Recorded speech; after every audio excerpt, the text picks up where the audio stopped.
Hello दोस्तों, कैसे हैं आप सब। तो जिस नोटिफिकेशन का इंतजार हम सभी लोग कर रहे थे वो आईबीपीएस पीओ का 2025 का नोटिफिकेशन आ चुका है। ये थोड़ा सा लेट जरूर हो गया है लेकिन फाइनली आ चुका है। और इस बार जो वैकेंसीज हैं वो 5208 रहने वाली हैं। उम्मीद ये थी कि इससे ज़्यादा वैकेंसीज आएंगी, लेकिन दोस्तों एक चीज़ और है कि ये पूरी की पूरी ना अभी टेंटेटिव वैकेंसीज हैं, मतलब कि इसमें वैकेंसीज में इजाफा हो सकता है और बहुत ही जल्दी हमें ये न्यूज़ भी देखने को मिल जाएगी धीरे धीरे बाय द टाइम जैसे जैसे ये एग्जाम कंडक्ट कराया जाएगा। तो फाइनली टाइम वेस्ट नहीं करते हुए मेन मेन चीज़ों पर बात करते हैं। देखो, सबसे बड़ी जो मेन चीज़ है ना वो ये है कि आज 30 जून को ये इसका नोटिफिकेशन निकाला गया है। और जो 1 जुलाई है यानी कि कल से इसका फॉर्म भरना शुरू हो जाएगा और 21 तारीख तक इसका फॉर्म भरा जाएगा। साथ साथ एसओ की भी वैकेंसीज निकाली गई हैं, सेम वो भी फॉर्म है, वो भी 21 जुलाई तक इसका फॉर्म फिल किया जाएगा। पेमेंट भी यही टाइम तक रहेगी और इसका जो प्री एग्जाम की ट्रेनिंग है वो अगस्त में और जो प्रीलिम्स एग्जाम है वो अगस्त में ही होने वाला है दोनों का। ठीक है, जैसे कि आप लोगों को पता होगा, अगर आप लोगों ने आईपीएस का कैलेंडर देखा हो तो उसमें डेट ऑलरेडी मेंशन की गई है कि 17 अगस्त से इसके एग्जाम शुरू हो जाएंगे बाय द टाइम, मतलब 2-3 दिन पर एग्जाम होंगे। तो आप लोगों ने कैलेंडर नहीं देखा है तो आप लोग जाकर इसका कैलेंडर जरूर देख लीजिएगा, उसमें आप लोगों को डेट मिल जाएगी। बट आप लोग ये मान सकते हैं कि 17 अगस्त को इसका पहला एग्जाम होगा और 2-3 शिफ्ट में होगा। तो इस हिसाब से आप लोगों का अभी जब एडमिट कार्ड आएगा तो आप लोगों को उसमें पता चल जाएगा। रिजल्ट इसका सितंबर में आएगा और मेंस जो है ना वो अक्टूबर में होने वाला है। मतलब आप मान सकते हैं कि सितंबर के लास्ट तक या मिड सितंबर तक या सितंबर के लास्ट तक आप लोग इसका रिजल्ट एक्सपेक्ट कर सकते हैं। क्योंकि अगर आप लोग बैंक के एग्जाम दे रहे हैं तो लोगों को पता होगा कि मुश्किल से हार्डली 15 दिन का गैप होता है प्रीलिम्स और मेंस के बीच में, इससे ज़्यादा नहीं होता है।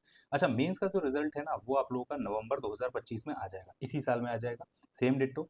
ठीक है ना। उसके बाद इसका जो पर्सनैलिटी टेस्ट और साइकोमेट सॉरी पर्सनैलिटी टेस्ट, एक यहाँ पर एक पर्सनैलिटी टेस्ट और एक नया ऐड किया गया है। ये क्या है, अब धीरे धीरे करके इसके बारे में भी हम लोग जानेंगे। ठीक है। इसके अलावा उसके बाद इसका इंटरव्यू कराया जाएगा दिसंबर में। ठीक है। मतलब इस बार इन्होंने एक पर्सनैलिटी टेस्ट ऐड कर दिया है। जैसे कि आप लोगों ने देखा हो कि अगर आप लोग एसबीआई पीओ गए, मतलब नोटिफिकेशन देखा हो इस साल जो आया है या फिर पिछले साल भी अगर आप लोगों ने एग्जाम दिया तो उसमें एक साइकोमेट्रिक टेस्ट उन्होंने ऐड किया। इसी तरीके से उन्होंने भी एक पर्सनैलिटी टेस्ट इसमें ऐड कर दिया है। अब नोटिफिकेशन में धीरे धीरे करके पता चलेगा या बाय द टाइम पता चलेगा कि इसमें आखिरकार होगा क्या। फिलहाल इसके बारे में बहुत ज्यादा कह सकते हैं डिटेल्स अवेलेबल नहीं है, लेकिन धीरे धीरे करके जैसे जैसे मुझे पता चलेगा मैं आप लोगों को यहाँ पर बता दूंगा। इंटरव्यू इसका दिसंबर में हो जाएगा या जनवरी में हो जाएगा, पर हार्डली कह सकते हैं हम लोग जनवरी में ही जाएगा।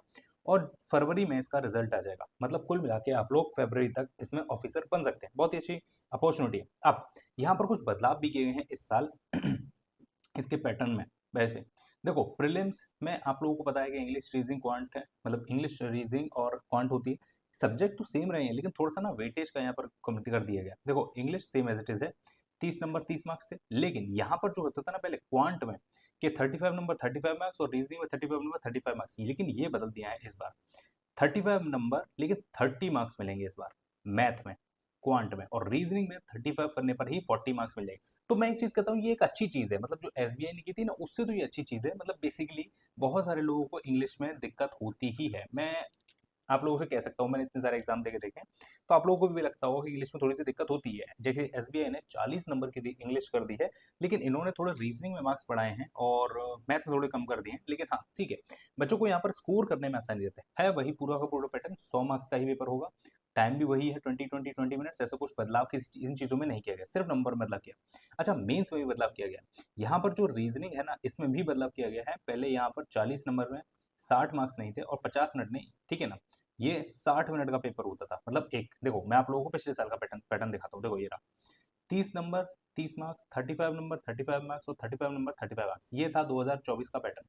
ठीक है। देखो, 45 क्वेश्चन 60 मार्क्स और 60 मिनट के लिए, लेकिन इस बार आप लोग देखो 40 क्वेश्चन 60 मार्क्स लेकिन 50 मिनट्स के लिए। ठीक है। अगर आप लोग देखोगे तो यहाँ पर 40 क्वेश्चन 40 मार्क्स आते थे जीए के, लेकिन यहाँ पर अब कर दिए हैं कि 35 क्वेश्चन है लेकिन 50 मार्क्स, यानी कि जीए का वेटेज यहाँ पर बढ़ा दिया गया है। ठीक है, 25 मिनट्स में, और पहले मिलते थे इसके लिए हमें 35 मिनट्स। ठीक है। हाँ, वो ज्यादा ही रहते थे 35 मिनट्स, क्योंकि बहुत सारे बच्चे, मतलब पेपर क्वेश्चन देखो सिंपल सी चीज होती है, जीए में आता है तो करना है, नहीं आता तो नहीं करना, सिंपल सी चीज है। अच्छा, इंग्लिश में पहले 35 क्वेश्चन थे और 40 मार्क्स का था, लेकिन इस बार 35 क्वेश्चन 40 मार्क्स ही है, सेम है। अगर मैथ की अगर हम यहाँ बात करें तो देखो, क्वांट में डेटा डेटा एनालिटिक्स में 35 क्वेश्चन और 60 मार्क्स, ये पिछली बार का है। लेकिन इस बार अगर आप लोग देखोगे तो 35 क्वेश्चन सिर्फ 50 मार्क्स और 45 मिनट्स, तो यहाँ 40 मिनट, ये सेम है। पहले जो पेपर होता था ना वो होता था 155 नंबर का, सॉरी क्वेश्चन आते थे, और 200 नंबर का पेपर होता था। पेपर अब भी 200 नंबर का ही है, लेकिन अब 145 ही क्वेश्चन है। ये डिस्क्रिप्टिव है, 2 क्वेश्चन 25 मार्क्स ये सेम रहा है। बाकी जो यहाँ से नंबर निकाले गए हैं वो मुझे जहाँ तक लग रहा है वो आप लोगों को शायद पर्सनैलिटी टेस्ट जो नया ऐड किया गया ना वो उसमें दिए जाएँगे शायद। बाय द टाइम धीरे-धीरे करके उसका भी पता चलेगा। लेकिन फिलहाल के लिए न्यूज़ यही है कि इनमें चेंज किया गया है पैटर्न में थोड़ा-थोड़ा, जो कि अच्छा इनिशिएटिव भी है और बुरा भी हो सकता है, बट फिलहाल हम अच्छा ही कहेंगे। ठीक है? देखो 2024 का ये पैटर्न। अच्छा, वैकेंसीज़ के बारे में बात करें तो मतलब अच्छी खासी वैकेंसीज़ हैं। खास करके इंडियन बैंक ने अभी यहाँ पर एनआर दे दिया, मतलब अभी उसमें बताया नहीं है, लेकिन धीरे-धीरे करके UCO bank, union bank of India, ये लोग भी अपनी वैकेंसीज़ धीरे-धीरे करके बताएँगे और फिल करेंगे और इन वैकेंसीज़ में इजाफ़ा होने की उम्मीद है। ठीक है? होना भी चाहिए, क्योंकि देखो बैंक में मतलब पीओ बनने का एक बहुत ही अच्छा चांस है और आप लोग बन जाते हैं तो काफ़ी अच्छी चीज़ रहेगी। अच्छी खासी वैकेंसीज़ हैं, हर एक अगर आप लोग कैटेगरी के हिसाब से देखें तो उनमें भी अच्छी खासी वैकेंसीज़ हैं। ठीक है? तो देखो ये था पूरा का पूरा आईपीएस पीओ का नोटिफिकेशन 2025 का। इंपॉर्टेंट चीज़ें मैंने आप लोगों को बता दी हैं। जैसे कि आप लोगों को नहीं पता तो मैं आप लोगों को फिर बता देता हूँ। 1 जुलाई से फॉर्म भरना शुरू होगा, 21 जुलाई तक इसका फॉर्म भरा जाएगा। सिंपल सी बात है, आप लोगों को वही फीस स्ट्रक्चर है ₹850 का। ठीक है ना? कोई बदलाव नहीं है। बहुत ज़्यादा कोई चेंजेस नहीं है। जो चेंजेस हैं मेन वो मैंने आप लोगों को बता दिए हैं, वो पैटर्न में चेंजेस हैं। ठीक है? उम्मीद करता हूँ आप लोगों को ये वीडियो पसंद आई होगा। अगर आप लोगों को कोई डाउट रह गया हो तो नीचे कमेंट में ज़रूर पूछिएगा। Thanks so much for watching. मिलते हैं नेक्स्ट वीडियो में।